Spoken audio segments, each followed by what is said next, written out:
Fans को शाहरुख खान देंगे जबरदस्त तोहफा। अगले साल ईद पर रिलीज होगी फिल्म पठान।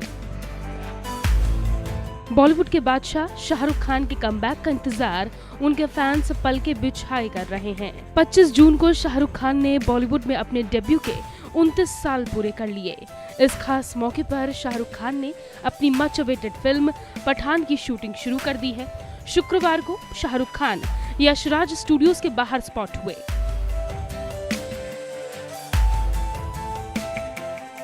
रिपोर्ट्स के मुताबिक पठान का ये शेड्यूल अगले 15 दिन तक चलेगा। वहीं पठान को लेकर ऐसी खबरें सामने आ रही हैं जो शाहरुख खान के फैंस को खुश कर जाएंगी।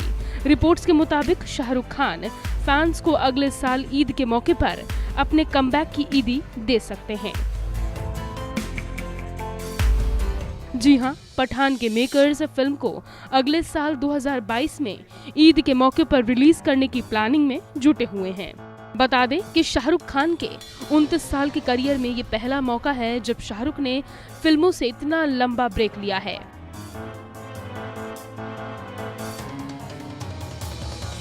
दिसंबर 2018 में उनकी फिल्म जीरो रिलीज हुई थी, जो कि बॉक्स ऑफिस पर अच्छा परफॉर्म नहीं कर पाई थी। तभी से फैंस शाहरुख की नई फिल्म की अनाउंसमेंट का इंतजार कर रहे थे। कोरोना वायरस की दूसरी लहर के थमने के बाद ही शाहरुख फिल्म के सेट पर लौटे हैं। सोर्सेज के मुताबिक फिल्म की पूरी टीम बायो बबल की सुरक्षा के घेरे में शूटिंग कर रही है।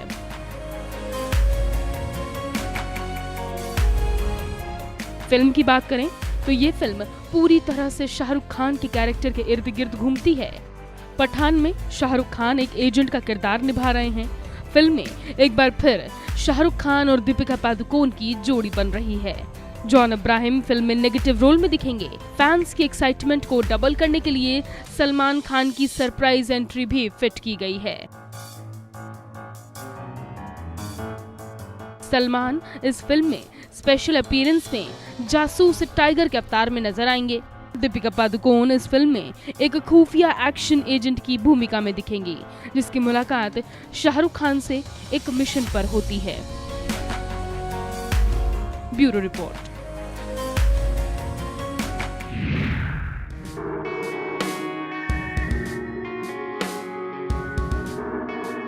अठहत्तर साल की उम्र में भी बिग बी कर रहे हैं लगातार काम। मिस्टर बच्चन पूरे दिन में लेते हैं सिर्फ 4 घंटे का आराम। बॉलीवुड के शहंशाह अमिताभ बच्चन की उम्र भले ही बढ़ गई हो, मगर वो हर पल एक्टिव रहते हैं। सोशल मीडिया हो या फिर फिल्में, मिस्टर बच्चन हमेशा काफी एक्टिव दिखते हैं। जहां उनकी उम्र के अधिकतर एक्टर्स अब कम काम कर रहे हैं, वहीं अमिताभ लगातार फिल्मों में काम कर रहे हैं। उनकी कई फिल्में रिलीज होने वाली हैं और कई फिल्मों की वो शूटिंग कर रहे हैं। इतना ही नहीं, बल्कि अमिताभ बच्चन इतने एक्टिव और बिजी हैं कि वो पूरी नींद भी नहीं ले पा रहे हैं।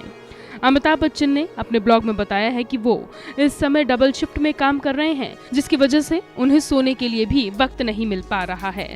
बिग बी ने कहा है कि वो एक दिन में मुश्किल से 4 घंटे की ही नींद ले पाते हैं। उन्होंने लिखा, कल रात का खेल कुछ लंबा हो गया। रात 2:30 बजे खत्म हुआ और उसके बाद कुछ झपकी ली और सुबह 6 बजे फिर से काम के लिए जगा दिया गया।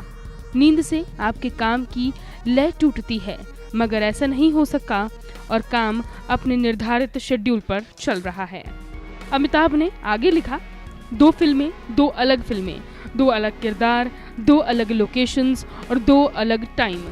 पहली शिफ्ट सुबह 7 बजे से दोपहर 2 बजे तक और दूसरी दोपहर 2 बजे से रात 10 बजे तक। सीधा सा मतलब है कि आपको 5 बजे उठकर 5:30 बजे तक निकल जाना है और 6 बजे पहुंचकर मेकअप करके 7 बजे तक पहले शॉट के लिए रेडी होना है। ऐसे ही अगली शिफ्ट के लिए, फिर उससे अगली शिफ्ट के लिए और कई बार शहर के बाहर अलग अलग लोकेशंस पर भी। आपको याद दिला दें कि अमिताभ बच्चन पिछली बार आयुष्मान खुराना के साथ फिल्म गुलाबो सिताबो में नजर आए थे। अब उनकी फिल्में चेहरे, झुंड और मेडे रिलीज होनी है। इन फिल्मों के अलावा अमिताभ ब्रह्मास्त्र, द इंटर्न और गुड बाय में भी काम कर रहे हैं। 78 साल की उम्र में भी बिग बी छाए हुए हैं। Bureau report.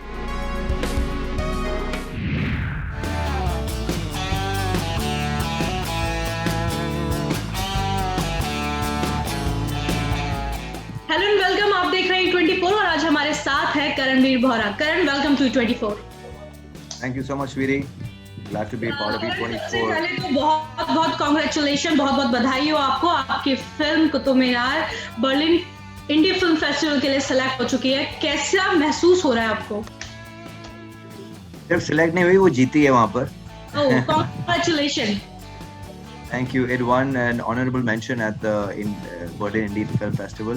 और हमारे लिए बहुत बहुत गर्व की बात है कि विदेश जाकर हमारी फिल्म एक्सेप्ट हुई है और लोगों ने सराहा भी है। तो हम तो बहुत ज़्यादा एक्साइटेड थे। हमें एक्चुअली यकीन ही नहीं हुआ कि ये पॉसिबल हुआ है। तो जब पहली बार होता है ना तो वो यकीन नहीं होता है। जी बिल्कुल। तो करण, आप फिल्म का ट्रेलर अभी जैसे हम लोगों ने तो खैर नहीं देखा और फिल्म से जुड़ी ज्यादा जानकारी भी अभी लोगों के पास नहीं है, तो आप बताइए कि फिल्म किस पर बेस्ड है और किस तरह के मुद्दे पर ये बनाई गई है? इसलिए एक शारीरिक प्रॉब्लम है जो कि एक हेल्थ डिसऑर्डर है जिसका नाम है मैक्रोफेलिज्म, जिसमें एक इंसान का जो लिंग होता है वो कुछ हद से ज्यादा ही बड़ा होता है। ओके, और बहुत ही दर्दनाक है। It's not anything to be proud about और एनीथिंग। और कैसा एक बाप और अपने बेसिकली बेटे की प्रॉब्लम है, और कैसे बाप अपने बेटे को समाज में जो सोच होती है लोगों की, असामान्य सोच जो होती है, उसे सामान्य ठहराने के लिए वो लड़ता है। ये कहानी है जी। तो पिता और बेटे का जो रिलेशन होता है वो एक्चुअल लाइफ में भी हम देखें तो पिता बहुत बड़ा सहारा बनकर नजर आते हैं। इससे पहले भी हमने कई बाप बेटों के रिलेशन पे बेस्ड कई सारी फिल्में देखी, लेकिन आपके में क्या लगा? क्योंकि सपोर्ट तो पिता हमेशा अपने बेटे को करता है, लेकिन इसमें से क्या होगा जो फैंस के दिलों को छू जाएगा? ये बात छूगी कि हम है ना लोगों, लाइक भगवान ने हमें 2 आंखें, 2 कान, 2 हाथ, 2 पैर, 1 नाक दिए हैं, तो हम जैसे लोगों को नॉर्मल समझते हैं। अगर कोई अपाहिज होता है, कोई लूला होता है, कोई लंगड़ा होता है, कोई देख नहीं पाता है, हम उसे अबनॉर्मल कहते हैं, मतलब वो नॉर्मल नहीं है। ये फिल्म उस बंदे की कहानी है जो कि समाज में एक नॉर्मल जिंदगी जीना चाहता है जी। तो लोग ये चीज लेकर जाएंगे इस फिल्म से कि कैसे ऐसे लोगों को हम एक सामान्य सोच से हम लोगों को एक्सेप्ट करें, चाहे कैसे भी प्रॉब्लम हो, but we have to treat them with the same respect and the same love that we have for normal people also. जी। अच्छा करण, जब फिल्मों की बात होती है तो आजकल ना काफी ये चीज हम देखते हैं कि अलग कॉन्सेप्ट, अलग स्टोरीज को लेकर फिल्में बनती हैं, लेकिन डिसऑर्डर्स की अगर हम बात करें तो ये काफी यूनिक है। हमने इससे पहले ऐसी कोई शायद फिल्म नहीं देखी और ना ही ऐसी कोई बीमारी के बारे में इतना लोगों को पता होगा। तो जब इस तरह की स्टोरी आपके हाथ में आई तो आपका क्या रिएक्शन था कि मतलब मुझे करनी है, या किस तरह के थॉट्स थे आपके उस वक्त? मैं तो सबसे पहले बहुत शौक में था, बिकॉज ये अपने आप में ही एक बहुत ही अजीब और गरीब कहानी है कि एक इंसान का लिंग इतना बड़ा हो जाता है और आपको उस तरह से आपको, मतलब जो कहते हैं ना कि मेरा पूरा प्रोस्थेटिक भी वैसे ही था पूरी पिक्चर में, और पूरे टाइम मुझे लुंगी में ही घूमना पड़ा था कि लोग देखकर मुझ पर ना हंसे। तो मुझे एक्चुअली फील होता था कि उस इंसान पे कैसे बीतती होगी जो इस बीमारी को भोग रहा है जी। क्योंकि जब भी मैं लुंगी निकालता और मैं शॉट देता तो लोगों की आंखें, नजरें ऐसे आ रही, ये देखो ये कैसा है, कैसा अजीब है, कैसा अजीब है, यू नो, मतलब इमेजिन जो प्रॉब्लम नहीं होती हुई भी लोग मुझे ऐसे अजीब तरह से देखते थे। तो मैं वही सोचता था कि उस इंसान पे कैसे बीतती होगी। सो ये अपने आप में एक बहुत चैलेंजिंग कॉन्सेप्ट था to take this up, and really I want to give all due credit to my director Raj Ashu and the writer CP Jha, जिन्होंने बहुत ही बेहतर फिल्म लिखी है और इनका निर्देशक भी किया इन्होंने।